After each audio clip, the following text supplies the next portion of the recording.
Well, here's what we're here for today. We are here to honor our beloved Phil and Brenda Rasmussen. And so, yes. And, I have served with them for 5 or 6 years now and just been so impacted personally by their character and their work ethic and their dedication to, as we say all the time, I have heard this nonstop in the last 2 weeks, their dedication to you, their dedication to the students. They're only here for you.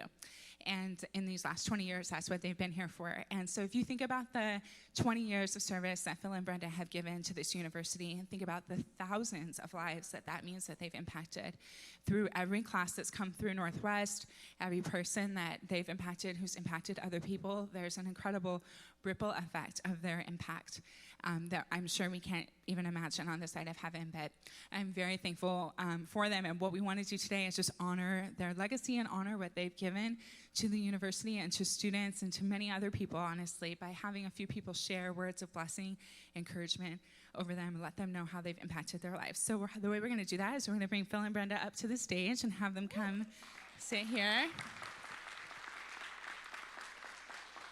Have a seat. And we have a few people today who are just going to come up and share. They'll introduce themselves to you, let you know who they are, what their connection is with Phil and Brenda.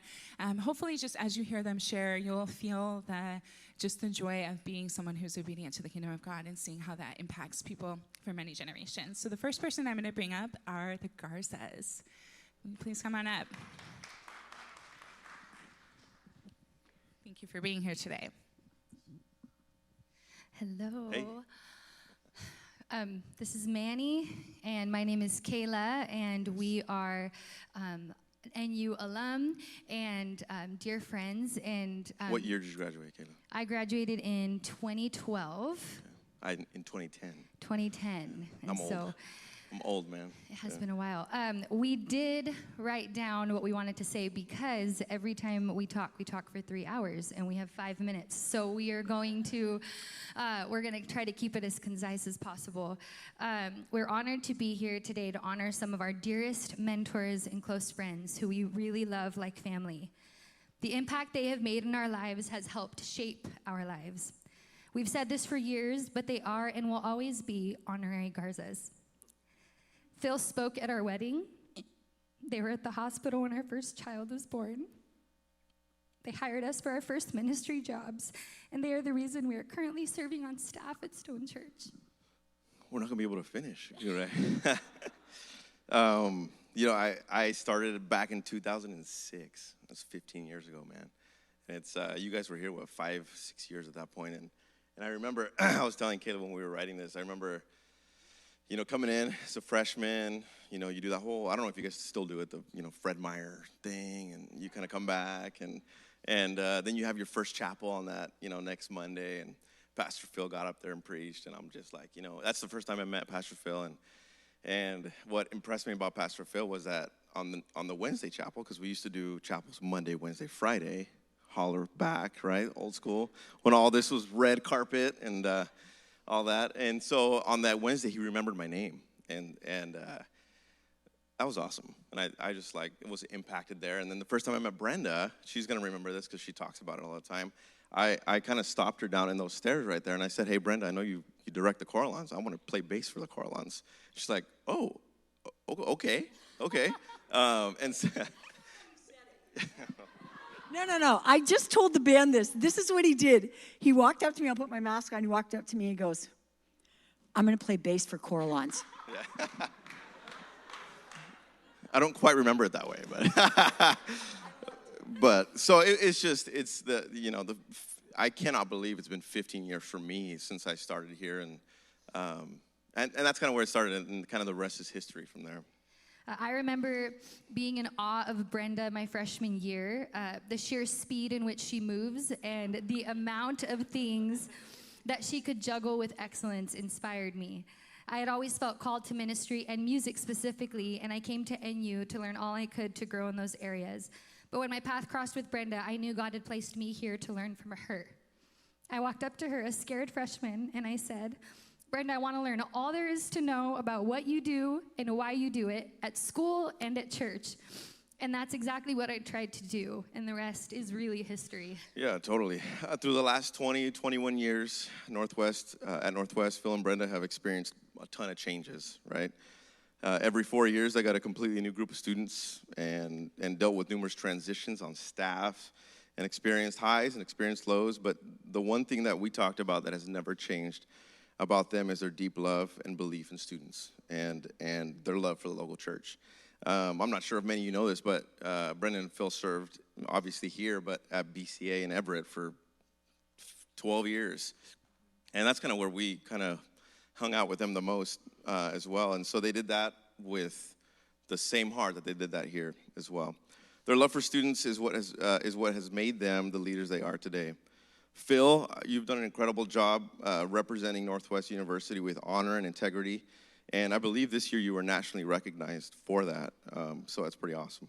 Having served both nationally, locally, and at a university in the Assemblies of God, I think their entire married life, we can say their list of achievements is very long. However, we want to talk about who they are as people and what their impact on us has been. Having moved from students to friends, we can say that Brenda and Phil are full of character, grace, and hope, always calling out the calling in others. Brenda taught me that a leader is only as good as their ability to replace themselves, and they have done that with hundreds of students. Phil and Brenda's love for people is what made them go consistently beyond what their jobs required them to do. They didn't have to invest hours one-on-one with students outside of school. They didn't have to sacrifice every anniversary to take a bunch of students on choir tour. Pastor Phil did not need to drive his personal rig days before choir tour to get all the gear there just in time. He had an accident too. He did get in an accident, that's right. R.I.P. Durango, the white Durango. And that kind of selflessness and generosity of time and efforts has marked us. Brenda and Phil are people who make moments matter. No one would ever know how busy they are behind the scenes because when they are with you, they make you feel like you matter. Some of Brenda's words that are forever ingrained in my mind are, "You are never too busy to make a memory." That has shaped how I lead and how I parent now with young kids. Their influence in our lives is reflected in a lot of different ways, but it's especially in the way we work, the way we raise our kids, how we navigate our marriage, and how we lead others. Phil and Brenda, we have watched you forever give your all to ministry while selflessly loving and leading those in your home. I'm never going to forget Pastor Phil, one of the...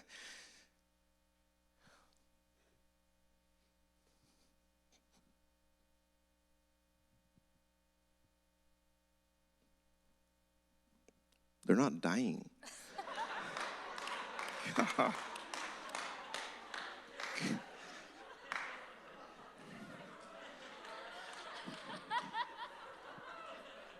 You're not. This is celebratory. Celebratory. One of the things you told me, and it sticks with me, you know, as a husband and as a father, is everybody in your home is a guest, even your wife. Your impact on us is larger than you'll ever know. And I think everybody here, we aspire to live a life of a legacy. And that I think that's a goal of a life well lived. And again, you're not dying. You're going on. And we can honestly say that Phil and Brenda are leaving a legacy at Northwest University that will live on forever. Pastor Phil, Brenda, you have been faithful and you have served well. Now we cheer you on to the next team. We love you.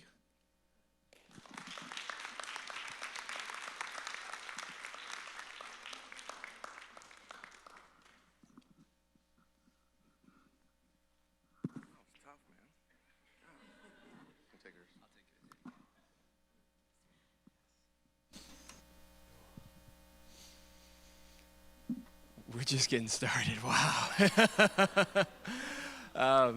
My name is Micah, for you guys who don't know me, and I've known Phil and Brenda. I came here as a student in 2014 Then did 4 years here as a student, and then for the last 4 years, I've worked alongside some of the best people that I've come to know and come to work with. And I'll go one at a time because I figured that would be the easiest way to honor you both and keep in the time limit as well. I want to highlight for Phil how much of an incredible man and boss you are. I've had several people that I've been able to work with just in my young 26 years of life, but Phil, I have never had a boss better than you. I've never had someone who has cared as deeply about myself. I know Christian and Megan can attest to every single person that you have overseen, you care for. And I have felt so seen, I have felt so loved, I felt so believed in, and you lead like I want to lead.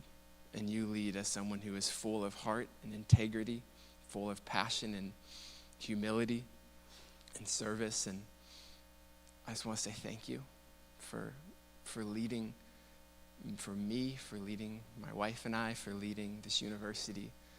If I can, I want to be like you, Phil, as simply stated as I can be. And I just want to say thank you for what have been an incredible, I wish it wasn't ending so fast, but an incredible 4 years of working alongside of you, learning from you. And then on terms of being a man and a husband, my wife and I, Christina, have watched you, and I have watched and said to her multiple times, I want to be a husband like Phil. The way that you love Brenda, the way that you lead. Phil, I want to live my life and emulate, and you lead that so well. And I can't say thank you enough. And like Manny said, you're not dying, so I'm going to keep seeing you. But I just, thank you. I just can't say it enough. Thank you for the way that you lead and the way that you represent how to be a man for so many people, and chief among them myself. So I could go on, but thank you. And Brenda,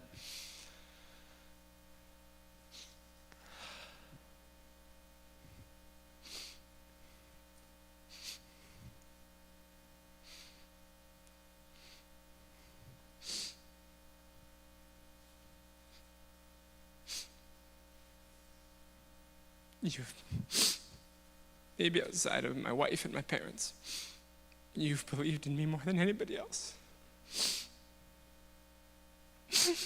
I've felt that since day one. I just want to say thank you. I really appreciate it. And I know we're going to see you, and your support and love has meant the world to me.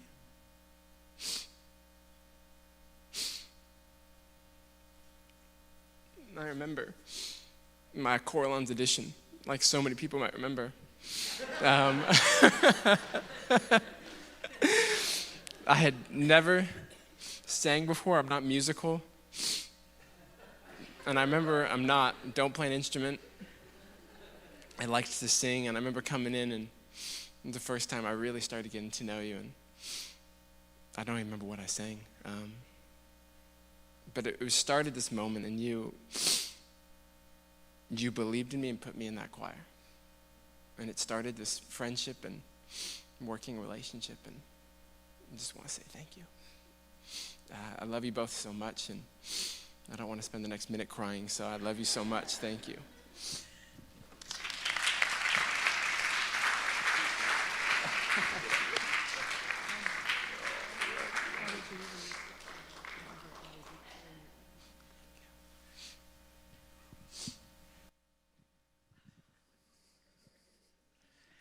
As I was sitting here, I thought, with the exception of Kramer, I believe I'm one of the people in this room who has known you the longest.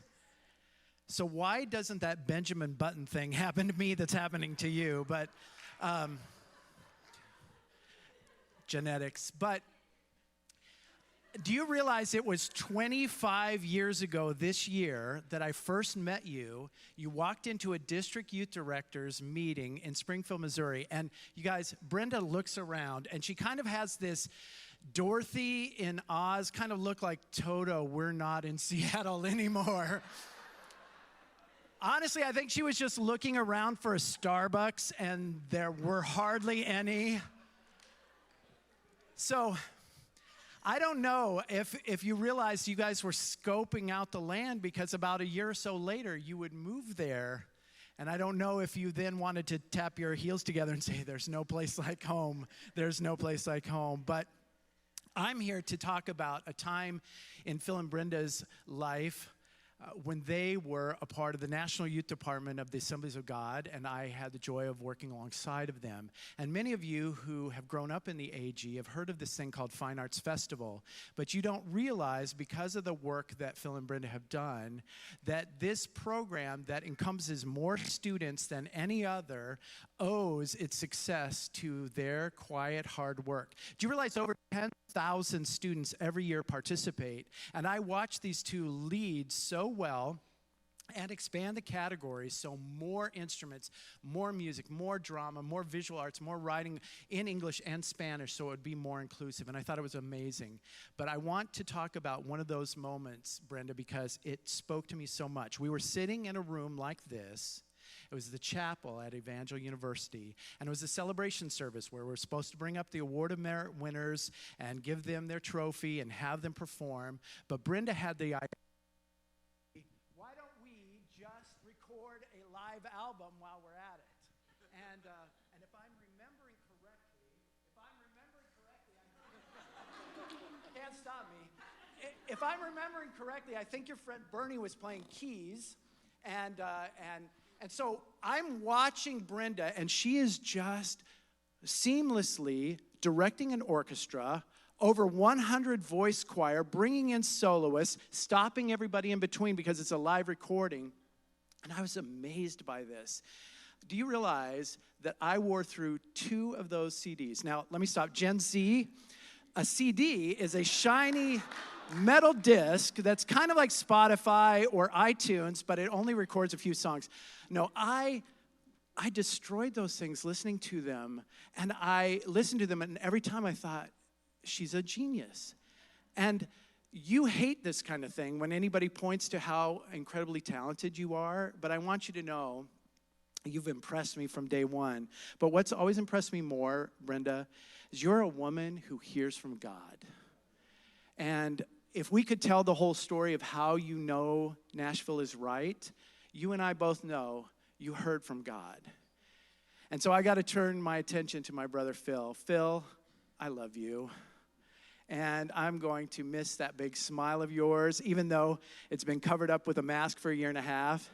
But see, you don't even have to be able to see the smile, because his eyes go almost closed when you know he's smiling at you. But I'm going to miss your hugs and your encouragement. I'm going to miss your unflappable demeanor. Nothing ever seems to rattle you or rile you up, and you're just even keel no matter what's going on, and I find that extraordinary. So I was trying to think about someone in the Bible who makes me think of you, and I didn't think of your biblical namesake, Philip. I thought of somebody near Philip, Nathaniel. And you know, when Jesus first lays eyes on Nathaniel, he says, "Behold, a true Israelite in whom there is no guile." Now, guile is not a word we use very much, but it means craftiness or cunning, treacherous deception. Phil, it's impossible for you to be deceptive because you have such a pure heart. Like if this were the Knights of the Round Table, you would be Phil the Pure Heart, right? And I say that funny, but think about this. Because everybody knows I have catchphrases. Come on, somebody. You didn't think I was going to be able to fit that in, but I did. Phil has a catchphrase too, and it's always, I've heard you say it dozens of times, even in this room, the Lord just dropped something into my heart. And the Lord can only drop something into someone's heart when their heart is pure. And like Brenda, you're humble and unassuming, and you earned this doctorate in ministry, and we talked about your dissertation. The next thing I knew, you had a book contract. Who does that? And who doesn't celebrate it far and wide? But you guys, you're humble and unassuming because you don't want to divert any attention away from Jesus and others. And Brenda, you're going to continue to showcase young people and their talents, and you're going to continue to build life into them and to hear God on their behalf. And Phil, God is going to continue to drop things into your heart for the Belonging Co. And I'm so excited you inspire me. You're like Caleb too. You're going to take the next mountain. I love you. And we're very honored to have called you friends for over 25 years.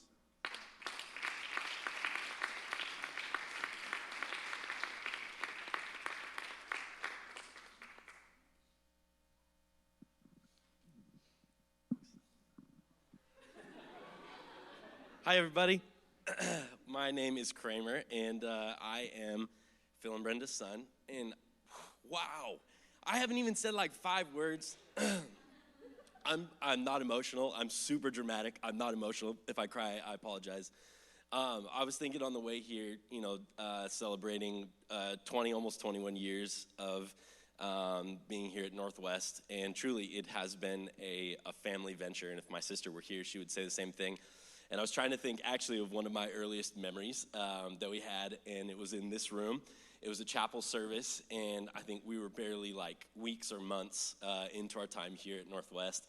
And I'll never forget, I was sitting right over here, and the service was going. We had just done some music, and Dad, you got up to talk and do some announcements or something. And all of a sudden, I started hearing some like whispering coming from the back, as like, when something in a room happens and people start talking and everybody has to turn around and look. And so I remember there was some like whispering and people started laughing and talking in the back. And I remember I turned around, and this back door, as I turned around, I will never forget it. This back door, there was a college student who was on a horse, dressed as a cowboy, walked into the chapel on the horse, and then down the center aisle. And immediately, in my head, I was like, man, Dad is like really trying to impress like people at his new job. Like, I don't know what's going on. And I remember I turned around and I looked at your face, and your face was just as surprised as my face. And in that moment, I realized this is not supposed to be happening. And it kind of all clicked for me. It was like, this is going to be a really fun job for our family, like all the way through. With that being said, I'm not going to talk long because I will cry. But this has never been a job for the two of you. It's never been, you've never come home and talked about budgets. You've never come home and, talked about the studies and the work and those types of things. But I think the thing that I appreciate about the two of you and that denotes your time here at Northwest and left a mark on me was when you came home, you always talked about the people. You talked about the students. And the thing I loved about, I'm allowed to cry, okay? The thing I loved most growing up was how many students, faculty, staff, constantly in our home, you lived out what you spoke. And that was you loved Jesus and you loved people. And for over 20 years, I got to see that more than anybody firsthand. I learned how to love people, how to work with people, how to help them in their best and worst moments by watching the way that you have loved generations of students. And I think back to, if the generations of students were sitting here, they would all echo, and I could go through names of people that I still walk in the house and Mom will be on the phone with a student from 19 years ago that I forgot their name, but Mom keeps up with them weekly. Dad, students that you have worked so hard alongside. Cars broke down on the freeway, you show up to change a tire, things that nobody ever sees. And I just want you to know that our time here, it wasn't just the two of you, it was our family. And I think that the highest compliment that I could give is to say thank you. Thank you for including me. Thank you for leading our family. Thank you for teaching me how to open my heart and to open the doors of now even my home with my wife Kylie and our kids, to love anybody who's having the best or worst day. And I couldn't be more excited for the future. I am sad that you're moving, but I'm very excited for this next chapter of you that you get at Polanco. And so this may be the only opportunity I get to say thank you. If Dr. Argyr were here, I'd say thank you to him. Dr. Castleberry sitting on the front row, thank you. As a member of the family, please know my parents love you dearly, and we owe a lot to the school. And for those of you that are sitting here, forgive me, this is the worst. I'm like ugly crying through the whole thing. You can barely understand me. I promise everything I'm saying is encouraging, and but I do. I love you both very much, and I'm excited for the next chapter. I'm thankful for the years that we got to be a family, leading here and a part of this school. So here is to the next chapter, but again, we celebrate and we honor you today. Love you very, very much.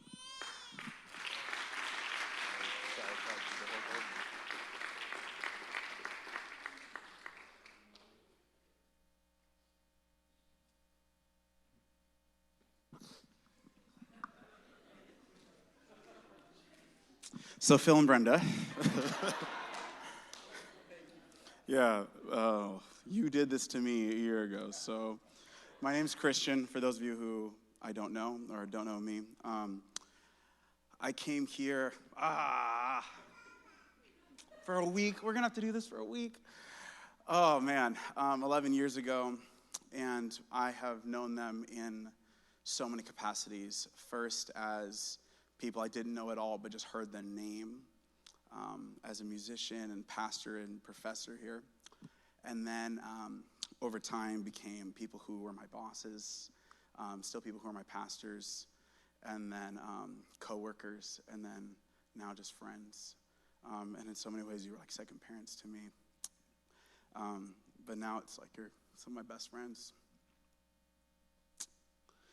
And this is why we read. So I've been spending weeks trying to think of what to say, and there's too many stories, too many moments, too many memories that could sum up why you've made such an impact, which is probably why really what I have to give is tears.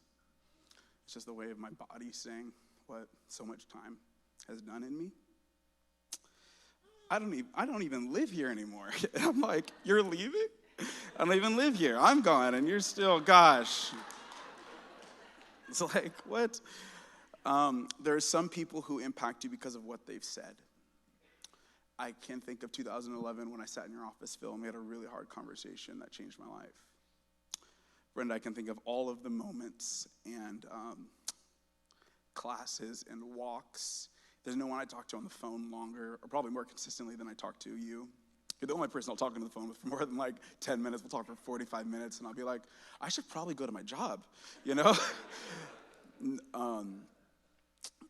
But the words you guys have spoken, how many times I probably say within a week, oh, my friends, literally, I'm always qualifying who you are. My pastors, friends, mentors, parent, thing, people, friends once said to me this, like the amount of times I say that within a week to someone.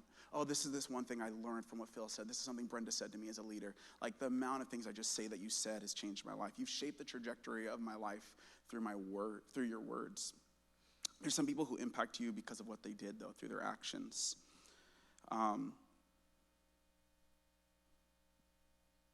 Which is probably why, truthfully, anytime I was in a relationship, I was like, I need them to wait before. Whenever I dated somebody, I was like, I need them to wait before they meet Phil in particular, because if you see Phil as a husband, the bar is way too high.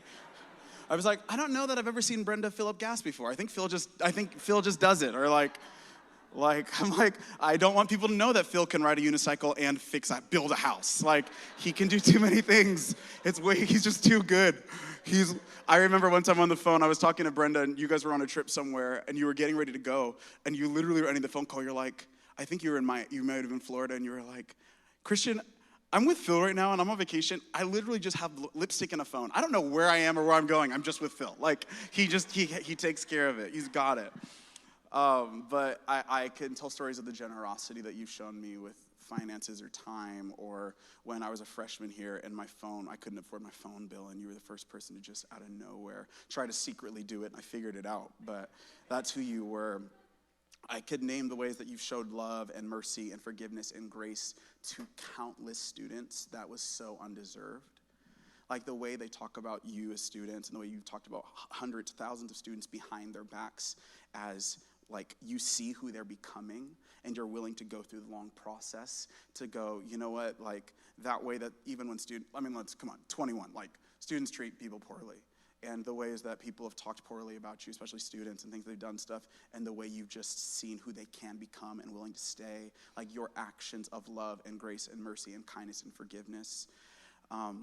The times you've chosen the high road where you had no reason to, except like that's the sort of people you are. You've chosen the high road. The ways that you literally like died to yourself to see that other people would live.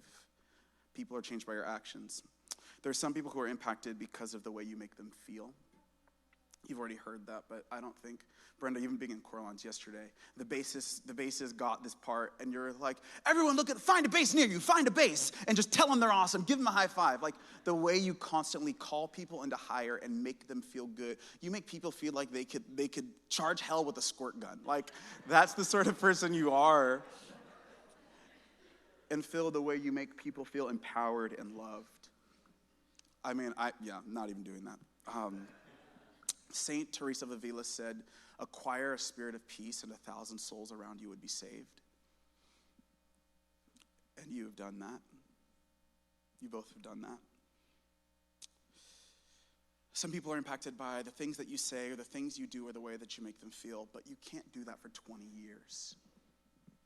Like 20 years, day in and day out, semester in and semester out, student in and student out, problem in and problem out for 20 plus years. That's just not good things that you do or nice things that you say or the way you make people feel. There are a few people who impact you by something that's so different. It's hard to put a finger on it because it's so visible that it often remains unseen. It's all the unseen prayers, the ways you stayed cool, the ways you showed up in the middle of the night, the ways you helped me build 2 different apartments and homes, the painful, slow parental love, the personal sacrifice, the forgoing your reputation, the willingness to endure, the ways you chose to be bigger, the moments you allowed God to vindicate you, the blessing and not cursing, the letting God be the one who heals, all the unseen things. It's like Jesus who says in Matthew 6 that when you do acts of righteousness, to not do it to be seen by others, but do it to be seen by God. What has changed people, Phil and Brenda? What has changed this place? What has changed so many people? And what's changed me is who you are. Like simply at the core, you can't fake who you are for 20 years. You can say nice things and you can do good things. You can make people feel good for 20 years. It's who you are at the depths of who you are. John Maxwell says that as leaders, we may teach people what we know, but we reproduce who we are.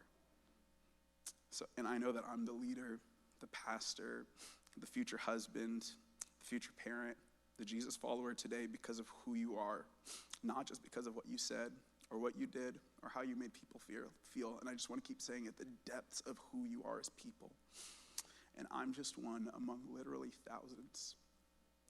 And I was thinking about you this morning, thinking about all the people that didn't get Jesus. They didn't understand him. They have God in flesh walking right by him. They have everything they need right in front of him. They didn't understand him. And I just wonder if there were people who 30 years later realized like what was standing right next to them.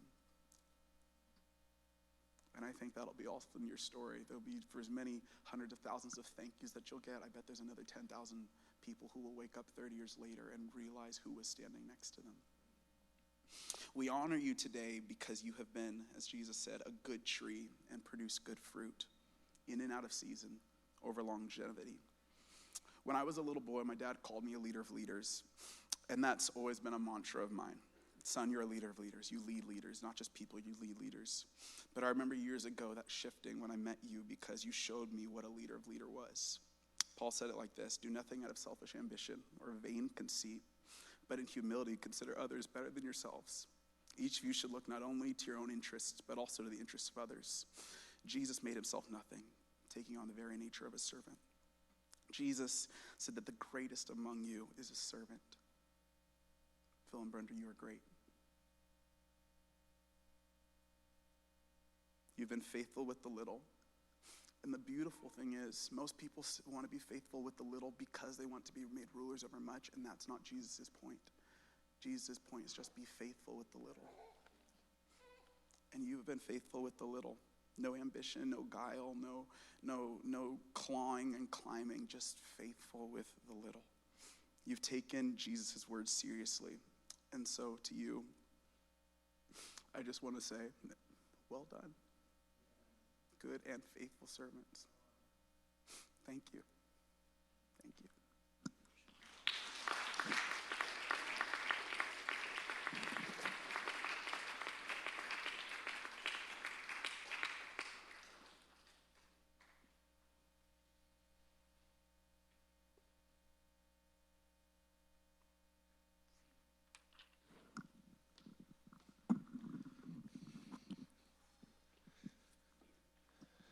Well, here we are again.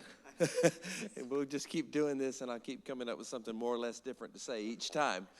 But, we just hate to do this. We just hate to say goodbye to you in any way. But at least we get to do it in a way in which we demonstrate our great appreciation for you.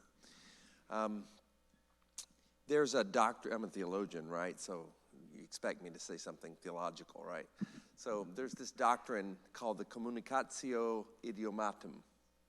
And it means that the dual natures of Christ are so perfectly united that whatever you can say about the one can be said about the other.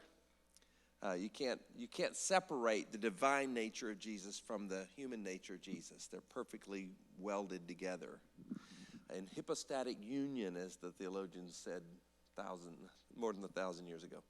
So the thing about the communicatio idiomatum, it isn't true of any perfect human union other than Jesus.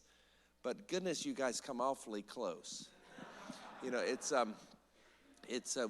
talk about the phenomenon of Felinda or Brill. It's whatever one is doing, the other's helping with. You guys are the ultimate ministry team. You're the ultimate parenting team. You're the ultimate friendship team. Whatever you do it together.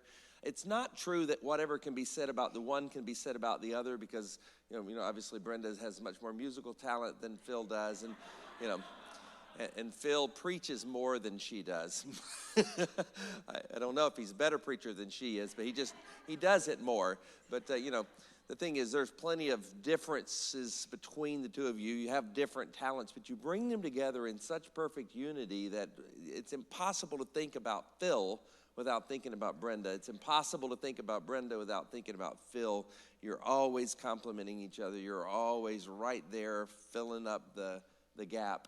And we admire you so greatly. I always knew that eventually you would leave me. I didn't bring you here. You were here when I came, and I decided pretty quickly to keep you. And I always knew you would leave before me, because you're smarter than you're wiser than I am, and you won't work as long as I will. I mean, there'll be a time when you'll say, "Okay, this is enough. We've got other things to do." You'll do that before I will, and I always knew you would leave before me. And I always dreaded it. I always knew that I wouldn't know what to say when that happened, and it's true still. Yet, in the attempt to say something, I'll just say this, that you guys, if you look back in dictionaries from the late 1970s, and you look under the word cool, you'll see a picture of Brenda on some pages and Phil in other dictionaries.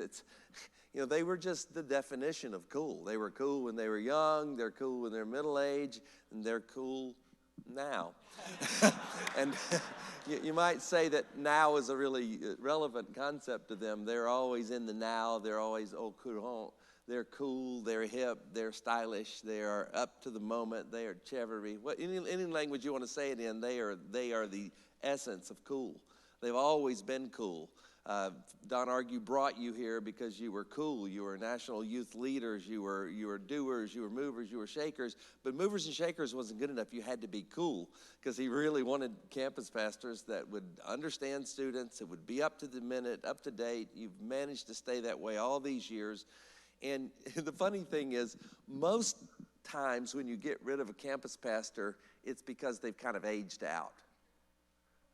You know, they kind of don't really get young people anymore, and so you kind of have to move them off the scene and bring in a younger person who can understand young people. You're not leaving because you stopped being cool. You're just leaving because the coolest church in America invited you to come join them. So, you know, it's so you guys will go on from cool to cooler, and you know, and we just admire you so. And so I'm going to ask Clint to bring up a couple of plaques that demonstrate what I've been talking about in talking about the communicatio idiomatum. The plaques say the same thing, but they say them to each of you. I thought about giving you one plaque, and then I decided that wouldn't be fair because Brenda will have an office and you'll have an office, and we want in your office there to be some public recognition of how much we value each of you. And this one says, Northwest University honors Brenda Rasmussen for 20 years of spirit-empowered, life-transforming, world-changing leadership, care, and inspiration in our Christ-centered community, 2001 to 2021. Brenda, thank you. God bless you forever. Yeah, we love you. And Phil, I will, for the moment, give you this. You'll have to give it right back so I can give it to you again next hour. But it says the same thing. Northwest University honors Phil Rasmussen for 20 years of spirit-empowered, life-transforming, world-changing leadership, care, and inspiration in our Christ-centered community, 2001 to 2021. My fingerprints are on it. And thank you. God bless you. I'll take it back. Yep. And if you want to come take these, yeah, absolutely. God bless you, and I'll invite Brenda to speak now. Perfect. You know, I wrote down some things to say today, and then as I was listening, I don't know if I'm going to cry today simply because I have cried so much behind the scenes. And I think what Christian was saying is my tears come out of the difference it's going to be in relationship. And for 20 years, I wake up in the morning 5 days a week, and when Coralons is traveling, 6 days a week. And I drive and I pull in right here, and I think to myself, I get to work with students all day long. And there isn't a day that I don't feel like I have the luckiest job on the planet Earth. I can genuinely say that. I don't ever complain. Maybe the schedule's busy, but the people that I get to be around. And so there were just 3 areas that I wanted to just highlight today. I'm not going to highlight Coralons because I'm going to do that on Friday night, and that's been a big part of my journey here at Northwest, but I'm going to talk about that Friday night at the concert. But ladies, I just want to just say to you, 10 years ago, we were in an office, Jen Garza and I, and we were talking about the women of Northwest University. And we were just talking about what we could do to share with each other. And so we created Chick Chat. And we said, we need to have a place where it's just super casual, where anybody can come and just chill, but we can talk openly and honestly. And I will just say that that has been a highlight for me all of these years, is ladies coming together in our sweats and donuts. But I just want to just say this to you ladies. If you came to Chick Chat, you always knew that while we listened to a speaker and we talked, at the end we prayed. And I always felt that that was most important. And I want to just say to you ladies, I think we need to stick together and love one another. But at the end of all of our conversations, let's have a conversation with God, because that's where we really saw miracles and things change, is when at the very end of that. Second of all, I want to talk about chapel. I told Phil, I said, we should get a calculator out, because up until 3 years ago, Phil was here 6 chapels a week and pursuit. So 7 times a week he was here, and I was here 3 times. So we sat there, we literally sat there thousands of times. And I know for many of you, you're like, chapel, I'm busy, I have classes, but I just wanted to say this to you. Do you realize that with the exception of just a few staff, that all of the chapels that you come to, all of the work is done by volunteers, and that's you. Like, I don't know if you were at Christmas Pursuit and you saw the lighting cues that were all happening. That was a student. That wasn't some church with a $65,000 salary where they were paying people. That were students that are making all the PowerPoint. There's students that are running sound. There's students leading worship. And I just think when you come into this place, and I remember I would sit here and I was like you sometimes going, okay, chapel. But then I said to myself, wait, I get to just come here and worship for an hour in the middle of my day? I just get to sit here and worship and listen to somebody speak. So I would just say this to you. I just want to say thank you. I think I woke up today I was going to invite the tech team, but just the hours that's all student led. That's you guys doing that. That's not hired some big church people. All the faculty and staff that preach, they do something else, but they just want to come here and be a part of this. And all of the worship, the hours, that's you guys, that's students. So I think when you come to chapel and you come to seek God, just look around you, because that's your friends and your peers that are doing all of this work. It's not hired people. And last but not least, I think it's been said, the thing that I have loved about Northwest and the thing that I'm deeply going to miss, I forgot to start with this, so let me back up and start with this. I would be remiss to not say thank you, Dr. Castleberry. I've said this to you and the other, in the staff and faculty. Phil and I have felt your love and support. And we know that there have been even times in the past few months where there might have been some difficult things, but we have genuinely felt your love and support for us. And I want to say thank you from the bottom of my heart. We say that behind closed doors, and so thank you. And to the staff and to the faculty, I see Rolanda and Cher. I could go through, and there's staff members that are here. I just deeply, deeply love all of you very much. I deeply, deeply love you. But I do love students. And I think the thing that I love the most is somebody said to me, what kind of students do you look for at Northwest University? And I go, what do you mean, what kind of students do we look for?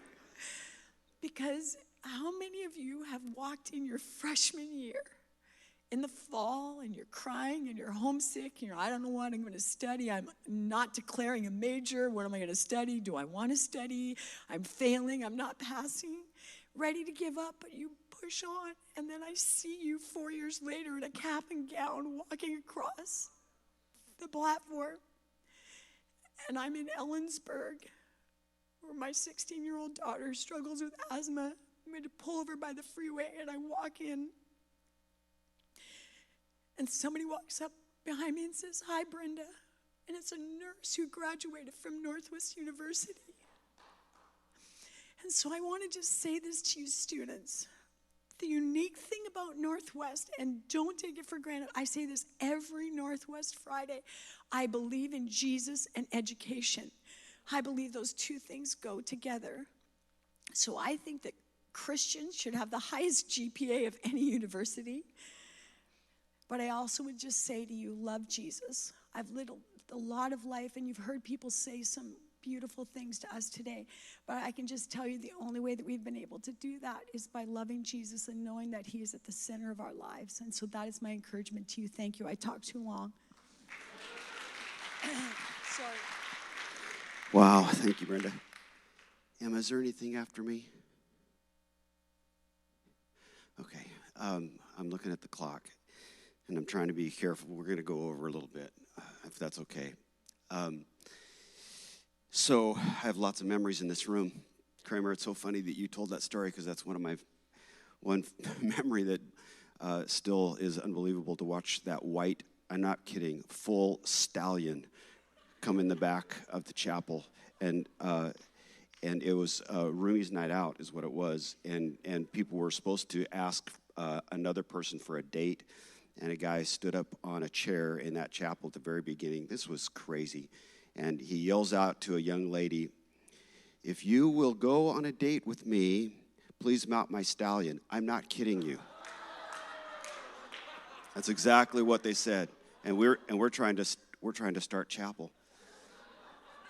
It was a special moment.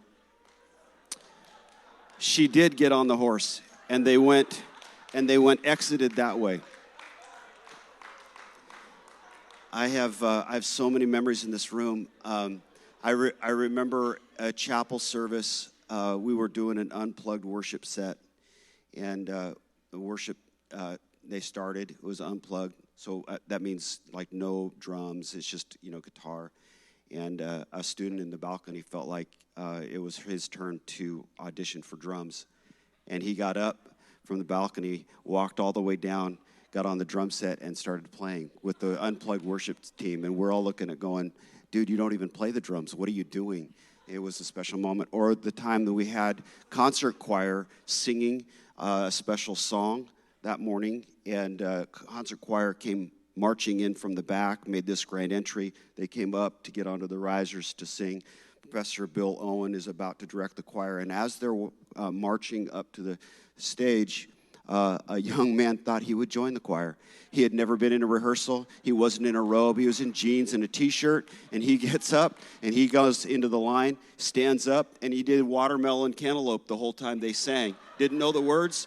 Bill Owen is just looking at him going, what in the world is this guy doing in the choir? And I had to get up after that, and I go, I'm sorry, but I think there was a guy in the choir that really needs a mentor.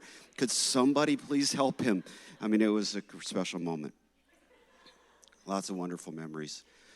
My favorite memories, obviously, are the number of students that were baptized in water in this room. And almost every time, we would see students that would get up and even unplanned, just because the Spirit of God was moving in their heart. Students that were baptized in the Holy Spirit. Even Christmas Pursuit, Micah, it was so incredible. The students and people that were in the room that rededicated their lives to Christ. Powerful moment. I'm going to take a couple of minutes. I'm going to do something I've never done in here before, because this might be the last time I get to share in this way, and I'm going to let you in on a little personal exercise of my own. Is that cool? So take a seat, which you already are sitting. So I'd say that for myself. Oh, I put my back out yesterday, so that hurt. Moving the Coralines trailer. Pray for me. I'm not kidding, actually. I'm going to walk you through this, so bear with me for a moment. There's several phrases in the Bible that are powerful, but I think the 4 words, teach me to pray, most important, not most important, of the most important. And if there's anything that I would hope for you as you continue to lead your life, is that you would know what it is to pray and to connect with Jesus in a special way. I've said this a few times, but if you looked at my calendar, you would see that at 7 o'clock every morning, I have an appointment with Jesus, and I don't miss it. Most important moment of my day. And that starts with this. So sit in your chair, feet on the floor, make yourself comfortable. Hands on your knees. If you'd like to turn them over, you can, as an expression of welcoming Jesus, who he is. You don't have to, and if this is weird to you, just listen to what I'm saying, and I'll kind of talk this through with you as I'm going, and I'll try not to make it as long as I do it for myself, but just to kind of give you an idea. James 5 tells us very clearly that Jesus went off to a solitary place. He found a place to quiet himself, whether it was the wilderness or some other place, garden. He found a place to quiet himself with the Father.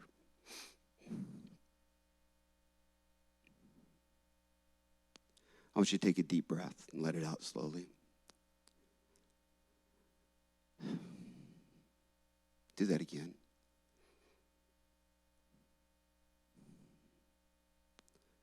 Just relax yourself. Relax your mind.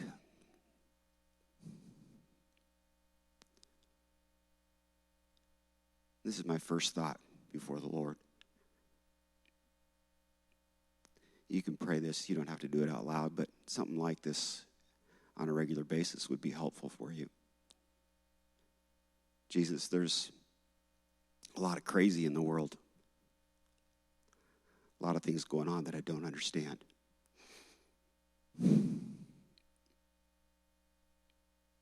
Know you have it under control.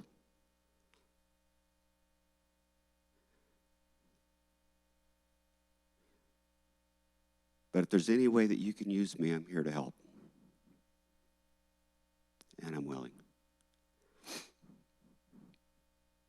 That's my opening prayer. And then the next few moments, things that I go through look like this. Who you are to me, that statement. Who you are to me. Jesus, you're Lord. You're my Savior. You're my King. You know all things. You're all powerful, all present. In every way, in every shape. You're with me every moment of my day. Who you are to me. And then take another breath and let it out slowly.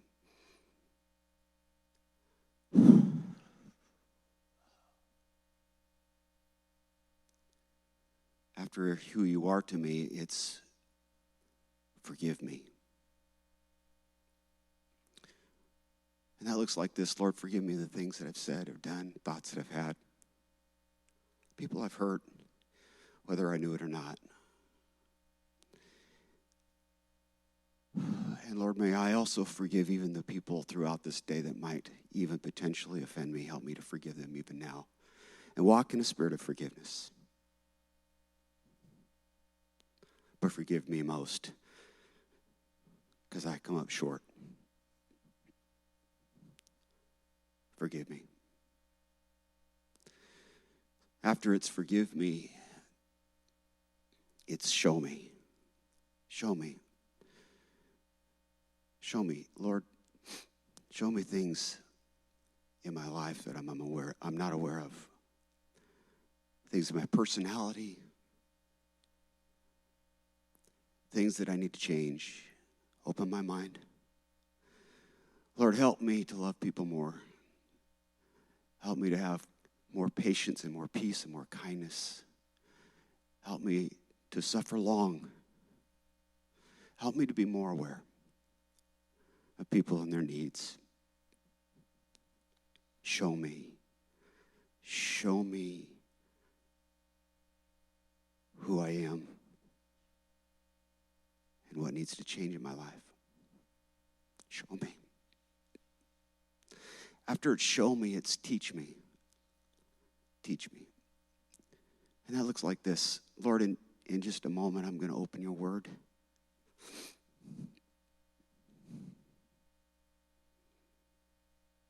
Teach me. Teach me a truth today. Remind me of something in your word that I need to know to make me walk closer to you. Teach me. Teach me. And then after teach me, this is the last one, and it's a big one. I take a deep breath. Let it out. After teach me, it's use me.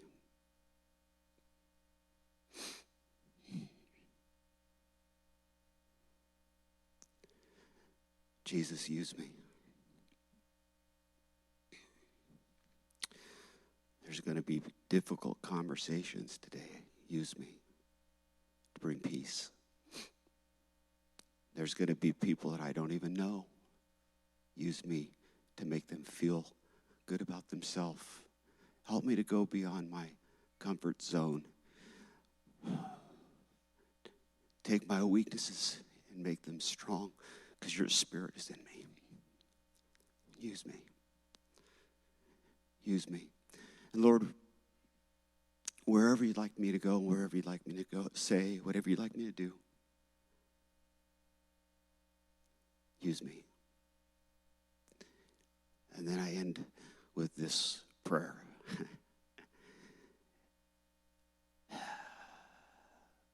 Lord, there's crazy things in the world. There's things that I don't understand. I know you have it all under control. You know all things.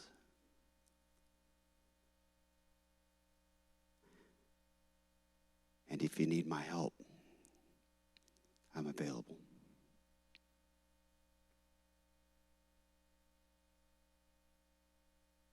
Amen.